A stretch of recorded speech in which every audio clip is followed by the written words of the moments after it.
Mata Bahan seketika terbelalak.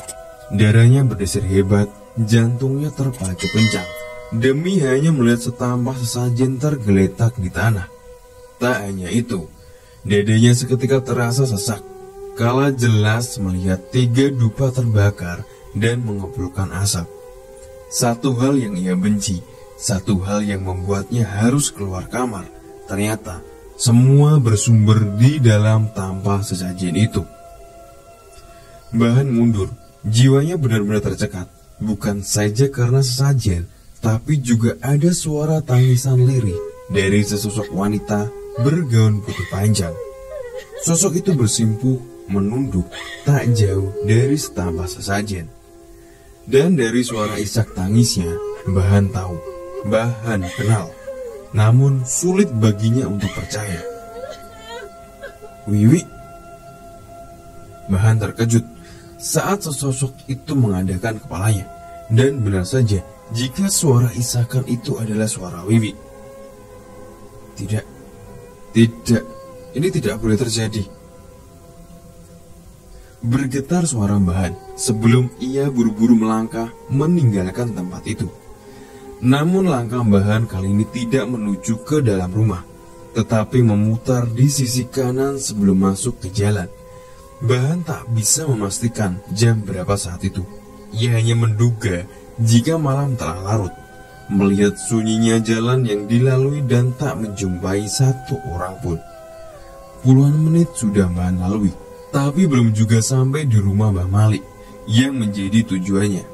Padahal jarak rumahnya dengan rumah Mbah Malik tak butuh waktu selama itu, membuatnya tersadar jika ada yang aneh. Bingung dan mulai ada rasa takut menjalar di tubuh Bahan, mengingat tempat dirinya berdiri sekarang terasa asing. Bahan berbalik, kembali menyusuri jalan yang sudah ia lalui, tapi terpikir lagi untuk meneruskan tujuannya. Ia lebih memilih untuk bisa keluar dari lingkaran hawa aneh saat itu. Setapak demi setapak ia lalui, menajamkan mata, mengamati setiap detail jalan, berharap bisa sampai ke rumahnya. Namun, harapannya seakan tinggal harapan. Sampai tulang kakinya terasa ngilu, ia tak menemukan persimpangan atau ujung jalan sama sekali. Bahan memutuskan untuk berhenti sejenak. Di samping ingin melepas lelah, ia juga mencoba untuk berpikir tenang. Akan tetapi, tak berapa lama Bahan beristirahat, tiba-tiba saja dari belakangnya terdengar lantunan tembang lirih. Suara layaknya seorang sinden, semakin lama semakin nyaring, membuat Bahan tercekat kuat. Kaki Bahan serasa lumpuh, desiran darah tak lagi dirasa mengalir, membuat jantungnya seolah berhenti berdetak. Dalam ketidakberdayaannya, Bahan kini disuguhi sebuah tarian dari sesosok wanita muda bergaun putih panjang, dengan iringan gemerincing rantai yang mengikat pergelangan tangan dan kaki.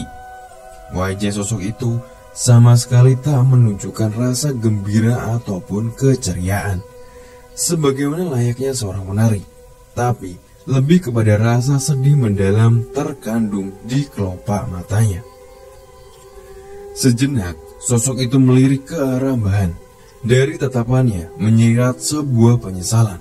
Meski Bahan tahu bisa menangkap arti dari lirikan itu, Bahan hanya bisa menggelengkan kepalanya pelan, seolah menjadi isyarat agar sang wanita muda tak meneruskan tariannya. "Jangan kamu teruskan, Duk." Lemah suara Bahan di sela-sela tubuhnya yang mulai gemetar hebat. Tapi suaranya hanya diterpa angin lalu. Sosok itu masih terus saja menari dan menari. Sampai akhirnya, suara ketukan keras bersautan membuat kepala Bahan begitu berat. Sebelum akhirnya, semua terasa gelap menutup pandangan mata Bahan. "Mbah Kakung, Mbah, ini Bahan sudah sadar." Suara girang dari seorang lelaki remaja pertama terdengar di telinga Bahan. Perlahan Bahan membuka matanya. meneruskan lenguhan dan erangan yang tadi membuat sang remaja cucu Mbah Malik berteriak. "Diminum dulu, Mbah." Mbah Malik yang baru masuk ke dalam kamar menyodorkan segelas air putih. "Mbah Malik, tolonglah Wiwi, tolonglah." Bahan baru saja menghabiskan segelas air putih pemberian Mbah Malik, seketika panik, teringat akan kejadian yang dialaminya. "Sabar, tenang dulu, Mbah. Ada apa dengan Wiwi?" Wiwi mau dijadikan tumbalnya dia." Tidak mudah membuang tanda orang yang sudah diincar, Kang. Salah-salah, nanti malah banyak nyawa yang hilang gara-gara ini. Bahan tertunduk lemah mendengar jawaban Mbah Malik setelah ia menceritakan semua yang dialaminya. "Kamu sendiri loh, Kang. Kalau tidak ketahuan peronda, sudah pasti masuk ke dalam sungai.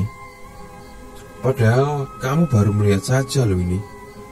Lagi, Mbah Malik meneruskan ucapannya dengan sedikit menceritakan kejadian ditemukannya bahan di pinggir sungai yang menjurus ke arah bendungan. "Masalah ini gak bisa buru-buru, harus dengan pikiran dan akal yang jernih. Sekarang, penting kamu sembuh dulu, urusan Wiwi nanti dipikir bersama."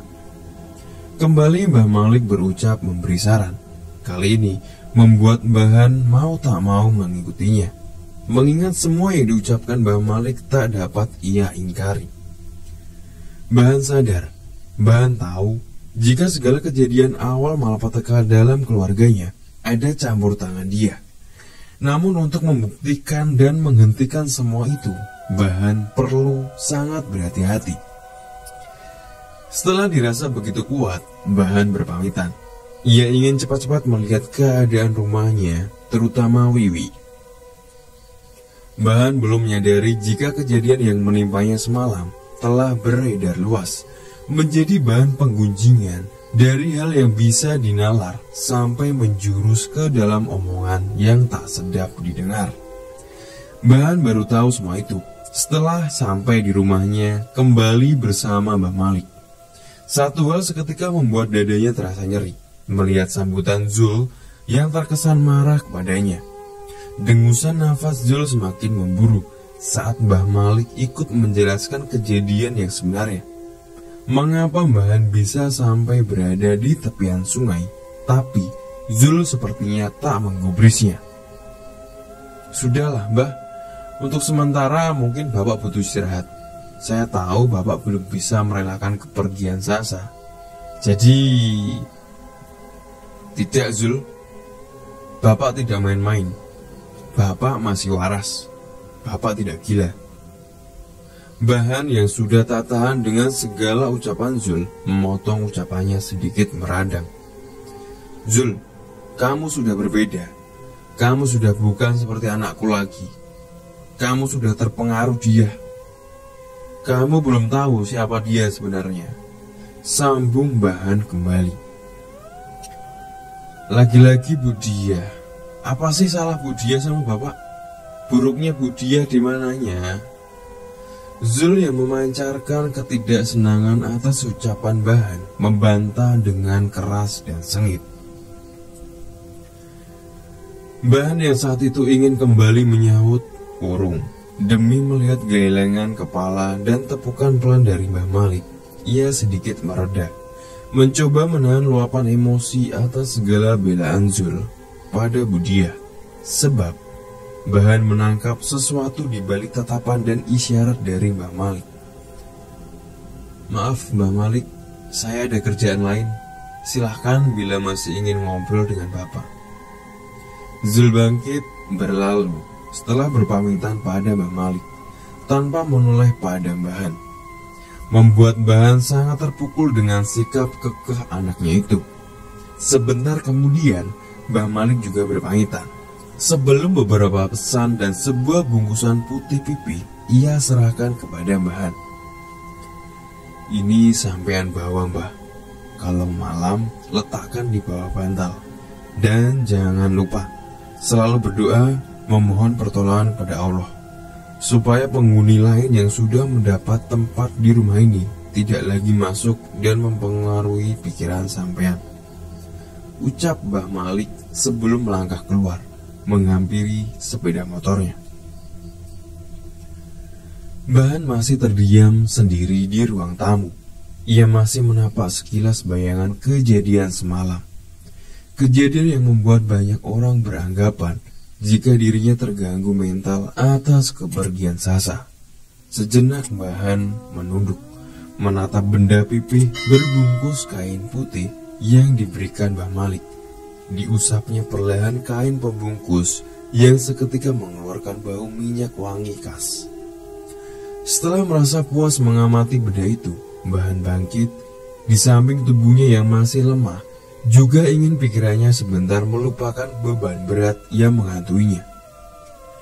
Tapi baru saja ia ingin melangkah masuk ke kamarnya, Bahan kembali tertahan oleh seraut wajah cantik Wiwi.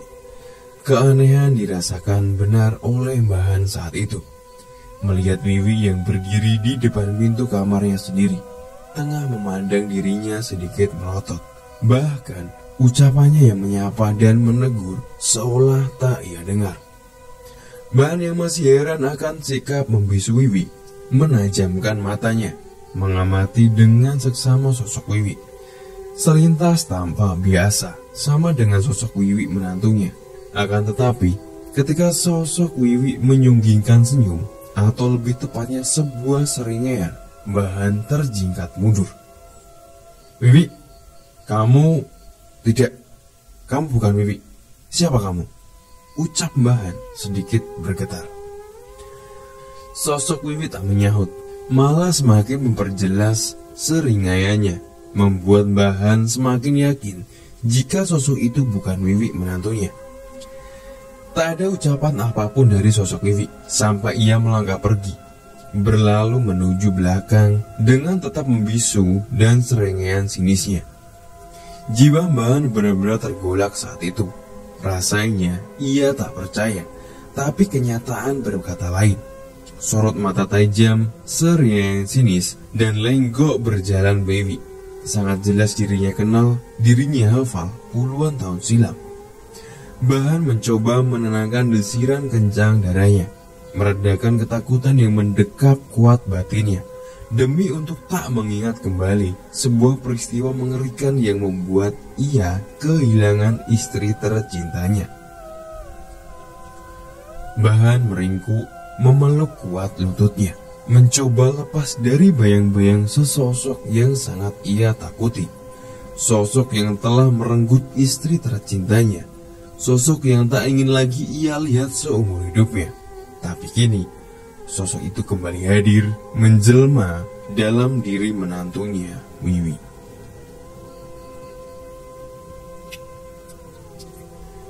Dingin dirasa menusuk kulit Bahan, membuatnya terjaga dari alam ketenangan. Entah berapa lama ia terlelap, membuatnya terlupa sebentar akan rasa takut dalam jiwanya. Bahan bangkit, menatap derasnya hutan dari kaca jendela. Sudah menjadi hal lumrah pada musim rendeng. Hujan deras disertai angin hampir setiap hari akan terjadi di wilayah itu. Namun hujan kali ini yang tengah Bahan saksikan seolah menjadi penanda baginya. Pak, bangun, sudah sore. Sedikit terkejut Bahan mendengar ketukan di pintu kamarnya yang disusul suara panggilan. Bahan tertegun, seperti tak percaya jika waktu sudah sore, yang artinya ia tertidur beberapa jam lamanya. Bahan baru mempercayainya setelah ia membuka pintu kamar dan terlihat semua lampu-lampu telah menyala, menandakan jika waktu benar-benar sudah waktu masuk petang. Cepat-cepat Bahan membersihkan tubuhnya demi mengejar waktu asyar yang tertinggal. Ketenangan sangat dirasa Bahan ketika memohon ampun, memasrahkan keresahan, kecemasan ia panjatkan dalam lantunan bait-bait doa setelah salam. Dari 4 rakaat yang ia tunaikan, Bahan tersimpul dalam lirih dan linangan air mata, memohon pertolongan pada sang kolik akan ketakutan serta ketidakberdayaannya. Beberapa puluh menit, Bahan terus terpekur dalam lamanya selembar sajadah di bawah remah cahaya lampu kamarnya, sampai telinganya mendengar sayup suara azan di sela guyuran hujan yang belum mereda, menandakan 3 rakaat untuk kembali ia tunaikan. Setelah selesai, perlahan Bahan bangkit, berjalan pelan menuju ruang dapur saat merasakan perutnya masih kosong. Sepi dirasa Bahan ketika menuju dapur, tapi tak berapa lama jantungnya mulai kembali berdebar. Ada keraguan dalam dirinya untuk mendekati meja bundar dengan 4 kursi mengelilinginya, sebab di salah satu kursi itu ia melihat Wiwi sedang duduk menghadap segelas teh. Tapi keraguan itu sebentar sirna, manakala Wiwi yang menyadari kehadirannya menoleh dan tersenyum. Kali ini Bahan yakin jika yang ada di hadapannya adalah betul-betul Wiwi menantunya, bukan sosok yang menyerupainya, bukan sosok yang paling ditakutinya. "Pak, makan dulu, dari siang Bapak belum makan sama sekali," ucap Wiwi sembari berdiri membuka penutup hidangan dan menyiapkan 1 piring untuk Bahan. Bahan mengangguk pelan seraya mengempaskan tubuhnya di kursi sebelah Wiwi. "Zul kemana, Duk?" tanya Bahan yang tak melihat Zul sedari awal ia bangun. "Belum pulang, Pak. Mungkin pulang larut lagi," jawab Wiwi sambil meletakkan segelas air putih di depan Bahan. "Bapak, gak usah dimasukin ke hati ucapan keras dan kasar Mas Zul. Saya percaya kalau Bapak baik-baik aja," ucap Wiwi kembali. Bahan menghentikan tangannya yang sedang menyendok nasi dalam piring. Ia terdiam sebelum menatap wajah Wiwi yang terlihat pucat saat itu. "Duk, Bapak tahu kalau Zul dan kamu itu dekat dengan Bu Dia. Tapi Bapak juga lebih tahu siapa dia dan orang tuanya. Bapak hanya gak mau terjadi apa-apa dengan kalian. Cukup Sasa yang sudah menjadi korbannya. Itu saja yang Bapak inginkan.